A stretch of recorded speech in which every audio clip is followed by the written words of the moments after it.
Hello, it's Ruffian482, and today I'm going to be reviewing this year's holiday horse, Peppermint Kiss. So right off the bat we can see that she's in a very festive red blanket.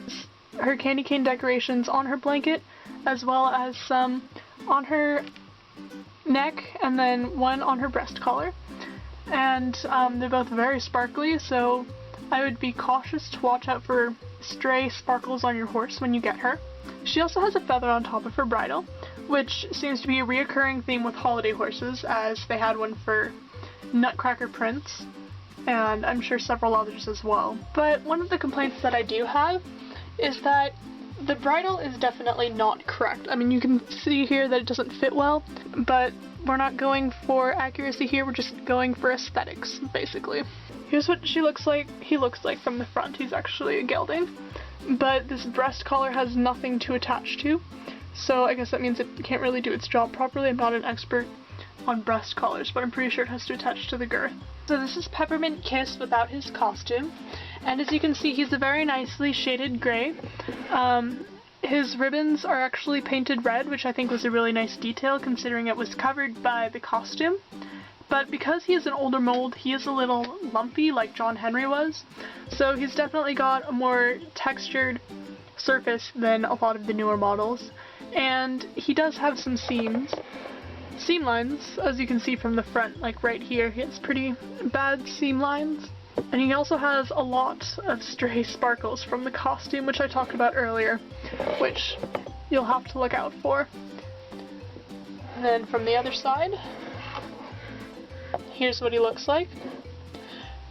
Breyer did a pretty nice job with painting him. He's got a little bit of overspray on his markings here, and a little bit of overspray on his markings back here. But other than that, he doesn't have a lot of overspray. He also doesn't have any white marks. Also in his tail, when it's fading from this gray to white, there's sometimes some gray flecks over in the white part. And he also has his eye whites painted, which I think is a nice detail as well. I mean, at least they're not like a soulless black like a lot of Breyer eyes are. And as you can see on his belly, it says Season's Greetings, Breyer 2015. It's a little hard to see because he's gray and the writing is silver. When removing the costume, I am going to point out a few things. First of all, for the tail ornament, I guess, it's attached with these elastic things and you'll be able to see it because it's wrapped around his tail several times. And there are two threads that you'll have to cut. So this is what the costume looks like when it's not on the horse. The first thread you'll have to cut is the one underneath the horse. It's a white thread like this, and you'll have to cut it in order to get it off. So it's not really a big deal. And then the other one you'll have to cut is one at the back that attaches to the tail ornament. It actually goes through the elastic.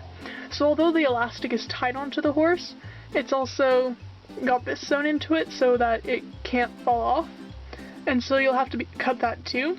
But this string is very small, so you'll have to be very careful when you cut it so as not to cut the costume or the tail ornament.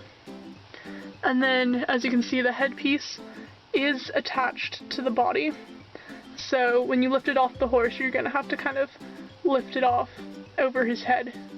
Overall, I think if you're debating whether or not to buy this year's Christmas horse, I would advise you to go ahead and buy it because it's a lot better than last year's Christmas horse, who turned out purple.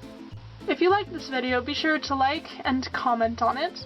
And if you want to see more videos like this in the future, be sure to subscribe to my channel. Hopefully I'll be putting out another video next week, so be sure to look forward to that.